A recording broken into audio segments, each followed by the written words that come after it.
अध्यात्म विश्व विज्ञान यूट्यूब चैनल के सभी पाठक, दर्शक, मित्र, आचार्य, मार्गदर्शक और हमारे सभी हितचिंतक और हमारे सब्सक्राइबर्स आदि सभी मित्रों का, महानुभावों का हम इस अंक में हार्दिक स्वागत करते हैं।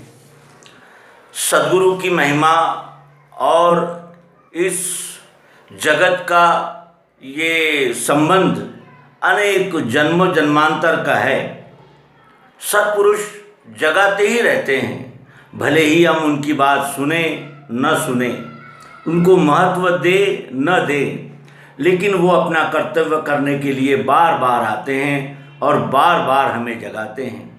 वो अनेक भाषाओं में आते हैं, वो अनेक वेश धारण करके आते हैं, वो अनेक परिप्रेक्ष्य से आते हैं और वो अनेक रूपों में आकर के हमें जगाने का ही प्रयास करते हैं और हमें जगाने के लिए ही वो आते हैं। अनेक संत, महात्मा, विभूतियाँ और अनेक प्रकार की दिव्य ऐसी जिसे कहा जाएगा कि एक तेजस्वी शलाकाएँ इस विश्व में आती है और अपने तेज से समसामयिक जनमानस को आंदोलित कर जाती है। ऐसे ही एक प्रखर और जिनके विषय में कहा जाता है कि संत श्रेष्ठ, ऐसे संत कि जिनके एक एक शब्द में बारूद बिछा हुआ है और जो हमारे विकारों को जलाने के लिए अत्यंत सक्षम है, लेकिन ये हमारी मानवता का और हमारी समझ का ही दुर्दैव है कि जब वो जीवित रहते हैं तब उन्हें प्रताड़ित करते हैं और तब उनका हमारे नज़र में कोई महत्व नहीं रहता। लेकिन जब वो विभूतियाँ इस विश्व से चली जाती है तब हम उनकी वाणियों को खंगालना शुरू करते हैं, ये देखना शुरू करते हैं कि उन्होंने क्या कहा था, और ये देखकर सर पीट लेते हैं कि ओहो क्या कहा उन्होंने। एक एक शब्द हमारे जगाने के लिए इतना तेजस्वी, ओजस्वी और प्रखर। ऐसे ही एक महान संत श्रेष्ठ श्री संत कबीरदास जी, और कबीरदास जी के विषय में ये सर्वश्रुत है कि उनके दोहे और उनकी चौपाइयाँ और उनके जिसे कहा जाएगा कि भक्ति गीत आज भी जनमानस के ओठों पर खेलते रहते हैं। उनके दोहों के ऐसे उदाहरण दिए जा सकते हैं कि वो आज भी हमारे मुख में अनायास ही आ जाते हैं। जैसे कबीरा खड़ा बाजार में, सबकी मांगे खैर, ना काहू से दोस्ती ना काहू से बैर। असंग वृत्ति का इससे अच्छा उद्घोष हमने कहीं सुना है? कितने सरल शब्दों में उन्होंने कहा कि संग से प्रगटे इच्छा, इच्छा से जन्म क्रोध का। ये श्रीमद् भगवद गीता का सिद्धांत कितने सरल ढंग से वो जनमानस के लिए प्रस्तुत करते हैं। या फिर कबीरा आए जगत में, जग हंसे हम रोए, ऐसी करनी कर चले, हम हंसे जग रोए।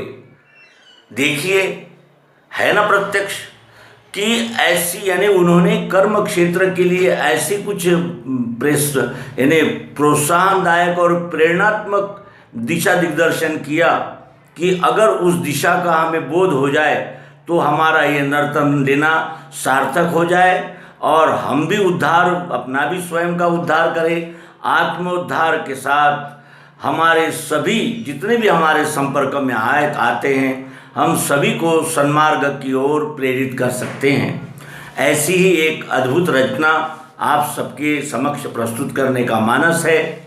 आशा है कि आप उसके मर्म तक पहुंचकर आप और हम, ये केवल कहने की भेदाभेद है, हम अपने अंदर ही झांकें, अंदर का ही एक्सरे लें और अंदर ही देखें कि उनका ये संदेश कितना समसामयिक है, प्रासंगिक है, उपयोगी है और हमारा स्थिर और स्थायी कल्याण करने वाला है। मेरा तेरा मनवा कैसा एक होई रे, मेरा तेरा मनवा कैसा एक होई रे, कैसा एक होई रे, कैसा एक होई रे। मेरा तेरा मनवा कैसा एक होई रे, कैसा एक होई रे, कैसा एक होई रे। मैं कहता हूँ आँखन देखी तू कागज की लेखी रे, मैं कहता हूँ आँखन देखी तू कागज की लेखी रे। तेरा मेरा मनवा कैसे एक होई रे, तेरा मेरा मनवा कैसे एक होई रे। मैं कहता सुरजा बनहारी तू राख्यो अरुझाई रे, मैं कहता सुरजा बनहारी तू राख्यो अरुझाई रे, तू राख्यो अरुझाई रे। मेरा तेरा मनवा कैसे एक होई रे, मेरा तेरा मनवा कैसे एक होई रे। मैं कहता हूँ जागत रहियो तू रहता है सोई रे, मैं कहता हूँ जागत रहियो तू कहता है सोई रे, तू रहता है सोई रे। मेरा तेरा मनवा कैसे एक होई रे, मेरा तेरा मनवा कैसे एक होई रे। मैं कहता निर्मोही रहियो तू रहता है सोई रे, मैं कहता हूँ निर्मोही रहियो तू जात है सोई रे, तू जात है सोई रे। तेरा मेरा मनवा कैसे एक होई रे, तेरा मेरा मनवा कैसे एक होई रे। जुगन जुगन समझावन हारा, जुगन जुगन समझावत हारा, कहाँ न मानत कोई रे। जुगन जुगन समझावत हारा, कहाँ न मानत कोई रे, कहाँ न मानत कोई रे। मेरा तेरा मनवा कैसे एक होई रे, मेरा तेरा मनवा कैसे एक होई रे। तू रंडी फिरे बिहंडी सबदन ढार्या खोई रे, तू रंडी फिरे बिहंडी सबदन ढार्या खोई रे। सदगुरु धारा निर्मल बहे, सतगुरु धारा निर्मल बहे, वामे काया धोई रे, वामे काया धोई रे। मेरा तेरा मनवा कैसे एक होई रे, मेरा तेरा मनवा कैसे एक होई रे। मैं कहता हूँ आँखन देखी तू कागज की लेखी रे, तू कागज की लेखी रे। मेरा तेरा मनवा कैसे एक होई रे, मेरा तेरा मनवा कैसे एक होई रे।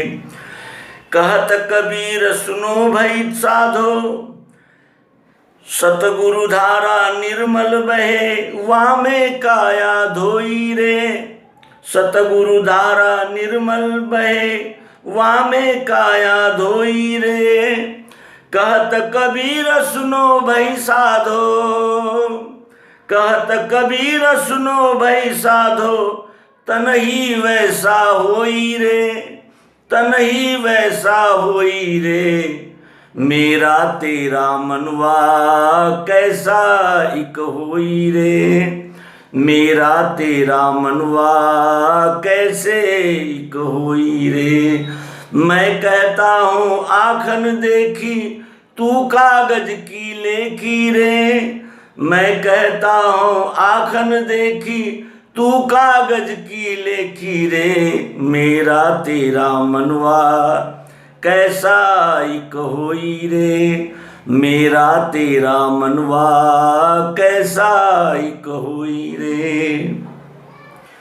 मेरा तेरा मनवा कैसा एक होई रे। अपने शिष्य से वार्तालाप करते हैं संत कबीर, कहते हैं कि मेरा और तेरा ये मनवा कैसे एक होगा, क्योंकि जो दिशा मैं दिखा रहा हूँ, जिस दिशा से मैं तुम्हें ले जाना चाहता हूँ, तुम बिल्कुल उल्टी दिशा में चलना चाहते हो और उल्टी दिशा से निकले हो।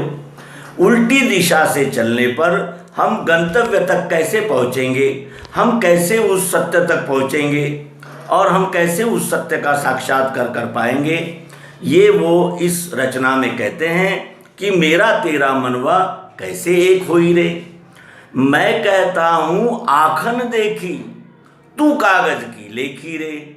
मैं कहता हूँ आँखों देखी कहता हूँ मैं, जो मैं आँखों से देख रहा हूँ वो कहता हूँ, और तू कागज की लेखी बताता है। तू ग्रंथों में लिखे हुए, कागजों पे लिखे हुए सिद्धांत बताता है और मैं आँखों देखी बात बता रहा हूँ। कौन सी बात कहते हैं वो? 5 तत्व का चरखा बनाया अष्टकमल की पूनी। 9-10 मास बुनन को लागे, 9-10 मास बुनन को लागे।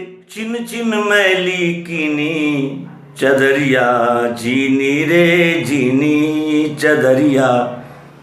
मैं कहता हूँ आखन देखी, मैं आंखों देखी बात कहता हूँ कि ये पिंड शरीर पंच तत्व का बना है, और जैसा ये पिंड शरीर पंच तत्व का बना है वैसे ये सारी वस्तुएं, सजीव हो, निर्जीव हो, जड़ हो, चेतन हो, छोटी हो, बड़ी हो, महान हो, क्षुल्लक हो, क्षुद्र हो, सभी उन्हीं पंच तत्वों का निर्माण है। और पंच तत्वों से ही ये संपूर्ण सृष्टि, ये संपूर्ण प्रकृति, पंच तत्वों से ही इसके सभी कण कण बने हुए हैं। और उस एक कण भी उस पंच तत्व से अलग नहीं है, क्योंकि वही तत्व जो है जिनसे ये सारी सृष्टि प्रकृति बनी है। और 5 तत्व का चरखा बनाया अष्टकमल की पूनी, ये वो कहते हैं, लेकिन कौन ध्यान देता है? इसीलिए वो कहते हैं कि मैं कहता हूँ आखन देखी, तू कागज की लेखी रे। तू अपने धर्म ग्रंथ बताता है, धर्मशास्त्र बताता है, तू कहता है हमारे ग्रंथ में ऐसा लिखा है, हमारे ग्रंथ में वैसा लिखा है, हमारा पंथ ये मानता है, हमारा संप्रदाय ऐसा सोचता है, हम इस पंथ के हैं, हम उस पंथ के हैं। अनेक प्रकार के कर्मकांड, उपासना पद्धतियाँ और एक दूसरे का यानी द्वेष, दुराग्रह, पक्षपात, पंथाभिमान, संप्रदायाभिमान, कुलाभिमान, जाति अभिमान, इनके साथ साथ तू ग्रंथ भी बताता है कि इस ग्रंथ में तो ऐसा लिखा है, उस ग्रंथ में तो वैसा लिखा है, और मैं आंखों देखी बताता हूँ, उस पर तेरा ध्यान नहीं है। मैं कहता सुरजा बनहारी, तू राख्यो अरुझाई रे। अरे मैं सुलझाना चाहता हूँ, मैं जो ये अज्ञान की गांठें पड़ गई है इसको मैं सुलझाना चाहता हूँ, और तू और उलझ जाता है। अनेक बहुदेवतावाद, बहु कर्मकांड, अनेक प्रकार के यंत्र मंत्र तंत्र, अनेक प्रकार के उपवास तीर्थ, इन यानी विषयों की ओर, इन बातों की ओर तू बार बार मुड़ जाता है और उलझ जाता है। सत्य को देखने के लिए क्या किसी ग्रंथ की, किसी पंथ की, किसी संप्रदाय की आवश्यकता है? मैं कहता हूँ आखन देखी, तू कागज की लेखी रे। तो और मैं कहता सुरजा बनहारी, मैं सुलझाने वाली बातें बताता हूँ, मैं सुलझाना चाहता हूँ, और तू राखे अरुझाई रे, और तू उलझता ही जाता है। मैं कहता हूँ जागत रहियो, तू रहता है सोई रे। मैं कहता हूँ जागते रहो, जागृत रहो, लेकिन तुम सो जाते हो। मेरा घर, मेरा ये, मेरा वो, मेरा ये, ऐसे संकीर्ण यानी दृष्टिकोण में तुम छुप जाते हो और अपने आप को जकड़ लेते हो, अपने आप को बांध लेते हो। लेकिन नज़र उठाकर ये नहीं देखते हो कि जिस तरह यहाँ ये सब तुम्हारे हैं तो बाकी किसके हैं। तुम उस यानी भूमिका तक आते ही नहीं हो जिसमें तुम्हें सर्व और एक ही एक तत्व का अनुभव हो, एक ही एक तत्व का दर्शन हो। तुम वहाँ तक अपनी प्रज्ञा को उठाते ही नहीं हो। मैं कहता हूँ सुरझावनहारी, तुम जात अरुझाई रे, तुम उलझते ही रहते हो, उलझ जाते हो। मैं बार बार सुलझाने का प्रयास करता हूँ और तुम बार बार उलझ जाते हो। अंधश्रद्धा, अंधविश्वास, अंधानुकरण का ऐसा भीषण तुम्हारे मस्तिष्क, मन और तुम्हारी बुद्धि पर ऐसा यानी ज़बरदस्त छाया पड़ी हुई है, इतना ज़बरदस्त वो शिकंजा कसा हुआ है कि उससे मैं इतना तुम्हें जगाता हूँ, इतना सुलझाता हूँ, लेकिन फिर भी तुम नज़र उठाने को तैयार ही नहीं हो। लौट लौट कर तुम्हारी नज़र फिर उन्हीं यानी कर्मकांडों की ओर मुड़ती है और तुम अपने धर्मशास्त्रों में सत्य को खोजने लगते हो। सत्य तो सामने दिख रहा है, सत्य तो शिव है, सत्य ही सुंदर है, केवल तुम देख नहीं रहे हो, उसे मेरी नज़र से देखो। इसीलिए वो कहते हैं कि मेरा तेरा मनवा कैसे एक होई रे। मैं जिस दिशा में तुम्हें निर्देशित कर रहा हूँ, जिस दिशा में तुम्हें मैं इंगित कर रहा हूँ, तुम उधर न देखते हुए फिर अपने कर्मकांड और अनेक प्रकार के धर्म ग्रंथ और अनेक प्रकार की मान्यताओं, कल्पनाओं में उलझ रहे हो। और मैं कहता हूँ जागत रहियो, मैं कहता हूँ जागृत रहो। व्यष्टि अहंकार और व्यष्टि अहंकार ने अपने माने हुई सब चीज़ें, ये जन्म के बाद मिले हुए सारे साधन, जन्म के बाद मिला हुआ ये सारा वैभव, मान, सम्मान और मेरा मेरा मेरा, ये मृत्यु से पहले छूट जाएगा। इसीलिए तुम जागते रहो और तू रहता है सोई रे, और तू इसी मोह में लिप्त रहता है, ये मेरा है, वो मेरा है, वो मेरा है, वो मेरा है। अरे मेरा मैं ही हूँ। मैं तुम्हें इस भूमिका तक लाना चाहता हूँ कि मैं ही मैं हूँ, सर्व और तुम ही हो, ये तुम्हारा ही सारा स्वरूप है। और फिर तुम लौटकर एक सीमित दायरा बनाते हो, एक संकीर्ण दृष्टि बनाते हो और कहते हो कि बस इतना ही मेरा है, मेरा और तेरा, मैं और तू, इसी द्वैत में उलझ जाते हो। मैं कहता निर्मोही रहियो, तू जात है मोही रे। मैं कहता हूँ निर्मोही रहियो, निर्मोही रहियो इसलिए कि जब तक तुम निर्मोही नहीं होगे तब तक तुम्हारा ये ममता, मोह, द्वेष, मत्सर और काम, क्रोध, लोभ, इनसे जो तुमने अपने मान्यताओं को जकड़ रखा है कि ये केवल इतना ही मेरा है, फिर इसके अलावा मेरा नहीं है, और जो मेरा कहते हो उसको ही छोड़कर एक दिन चले जाना है, तो फिर ये मेरा और वो तेरा कैसा। मेरा कहना है तो ये सब कुछ तुम्हारा ही तो है, तुम ही तो हो, ये वो निर्देशित करते हैं। फिर कहते हैं जुगन जुगन समझावनहारा, कहाँ न मानत कोई रे। युगों युगों से अनंत रूप धारण करके ये संत महात्मा विभूति आते हैं, अनेक प्रकार से समझाते हैं।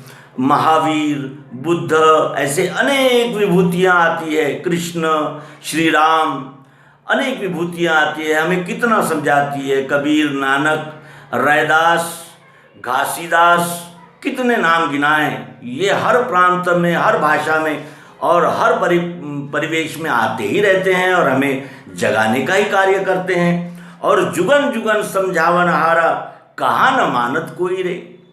कोई हमारा कहना मानता ही नहीं। और अध्यात्म और धर्म के नाम पर कर्मकांड और अपनी मान बढ़ाई को बढ़ाते रहना ही, इसी को ही अध्यात्म और धर्म कहते हो और इसी को ईश्वर की उपासना मानते हो। सच्चे ईश्वर को मैं दिखाना चाहता हूँ। मैं कहता हूँ आँखन देखी तू कागज की लेखी रे। मैं आंखों देखी बात बताना चाहता हूँ और तुम कागज की लेखी बातें बताते हो। जो तू रंडी फिरे बिहंडी, सब धन डार्या खोई रे, तू रंडी फिरे बिहंडी, सब धन डार्या खोई रे, तू रंडी फिरे बिहंडी। जैसा जिस तरह एक उच्छृंखल और एक मर्यादाहीन स्त्री जगह जगह यानी उसका मुंह मारना जिसे कहते हैं, जगह जगह वो अपने आशियाने बनाती है, जगह जगह वो अपने मोहजाल को फैलाती रहती है, उसी तरह तू भी कभी इस पंथ में, कभी उस पंथ में, कभी उस उपासना में, कभी इस तीर्थ में, कभी इस कर्म कांड में, कभी उस देवता की शरण में, कभी इस देवता की शरण में, कभी उस बाबा की शरण में, कुछ कभी इस संत की शरण में घूमता ही रहता है, भटकता ही रहता है और इसी भटकने में अपना समय व्यतीत कर रहा है। तू रंडी फिरे बिहंडी, सब धन डार्या खोई रे। और सबसे बड़ा धन जो ये नर्तन है, ये जो मौका, ये जो अवसर आया है, ये धन सब खो रहा है, खोता ही जा रहा है। एक एक क्षण से ये नर्तन अपने विनाश की ओर यानी अपने रूपांतर की ओर बढ़ रहा है। ये नरजन्म का मौका क्या पता मिले न मिले, इसलिए अब जो मिला है उसका तुमने लाभ लेना चाहिए। और इसीलिए वो कहते हैं कि तू रंडी फिरे बिहंडी, सब धन डार्या खोई रे, सतगुरु धारा निर्मल बहे। सतगुरु की धारा निर्मल बह रही है। वो सतगुरु जगाने और हमें अद्वैत का लाभ देने के लिए सतत और अपने अनेक प्रयासों से हम तक आते रहते हैं और हमें उस धारा में प्रविष्ट करने का प्रयास करते ही रहते हैं, अनेक रूपों में आकर। सतगुरु धारा निर्मल बहे, वामे काया धोई रे। जो सद्गुरु की सत्संग रूपी और अध्यात्म विज्ञान रूपी ये धारा बह रही है, उसमें अपनी काया को धो ले, यानी अपना जो मन है वो दुर्गुणों से विकारों में लिप्त हो गया है, उसे काम क्रोध मद लोभ मोह मत्सर इन गंदगी से धो लो। उस सद्गुरु धारा में अपने आप को समर्पित करके शुद्ध हो जाओ, अपने मन को शुद्ध करो। अपनी बुद्धि में अगर लालच, लोभ, कामना और अनेक प्रकार की वासनाओं का जाल फैल गया है, हमारे चित्त में अनेक संस्कार इकट्ठे हो गए हैं और वो चित्त जो है वो चंचल हो गया है, अनेक चित्त विभ्रांत हो गए हैं हम, तो इस तरह अगर आप हो गए हो तो सद्गुरु की निर्मल धारा में आओ और अपनी इस काया को शुद्ध करो। क्योंकि जब तक बर्तन शुद्ध नहीं होगा तब तक वो उस बर्तन के अंदर में आने वाला ये विज्ञानामृत, अध्यात्म विज्ञानामृत स्थिर नहीं रह सकता और इसका परम लाभ भी हमें प्राप्त नहीं हो सकता। जिस तरह हम दूध लेने जाते हैं, अगर उसमें कुछ भी अगर यानी विषम पदार्थ या विषम पदार्थ का एक बूंद भी है तो वो दूध खराब कर देगा। इसीलिए इस सिद्धांत को लेने के लिए पहले तो अपने मन बुद्धि को, चित्त को निर्मल करना होगा और साथ ही यानी अनेक अभिमान जो लगे हैं, जात का अभिमान, कुल का अभिमान, संप्रदाय का, पंथ का अभिमान, देश का, भाषा का, अनेक प्रकार का जो अभिमान हमने ओढ़ लिया है, उसको भी धो लेना होगा, इन्हें स्वच्छ होना होगा। कहत कबीर सुनो भाई साधो, कहत कबीर सुनो भाई साधो, तनहि वैसा होई रे। हे साधो, हे सज्जन पुरुष, हे नर्तन में जन्म लिए हुए जीवात्माओं, हे आत्मरूप सज्जनों, सुनो, हे साधु सुनो, क्या तनहि वैसा होई रे। ये जिस सिद्धांत को प्राप्त करने के लिए आप प्रयत्नशील हो, उसके योग्य अपने आप को बनाओ। जब तुम उस योग्य बनोगे तभी वो सत्य सिद्धांत तुम्हारे हृदय में आएगा और वो स्थिर बैठ जाएगा और तब तुम्हें यहाँ और वहाँ, ये और वो, ये जो द्वंद्व मचा है, ये जो हमारे पतन का, हमारे यानी जिसे कहा जाएगा कि बर्बादी का जो कारण बना हुआ है द्वैत भावना, जिसके वजह से हम शोषित, पीड़ित और अनेक प्रकार से जर्जर मानवता हो गई है, खंडित विखंडित मानवता हो गई है, इन सब से बचने का एक ही उपाय है। मैं कहता हूँ आखन देखी, मैं आंखों देखी कहता हूँ, आंखों देखी बातों पर ही भरोसा करना चाहिए। ये कबीरदास जी इस रचना से हमें उपदेश कर रहे हैं। यथामति इस गीत का हमने अनुवाद और मर्म पकड़ने का प्रयास किया है। कहाँ तक सफल हुए हैं इसका निर्णय आप ही को करना है। आप सभी भाई बहनों का हार्दिक स्वागत, धन्यवाद। नर्मदे हर सद्गुरु भगवान की जय और सभी संतों की जय। इस परम पावन और अवतार संतों की जन्मदात्री इस महान मातृभूमि की जय। नर्मदे हर।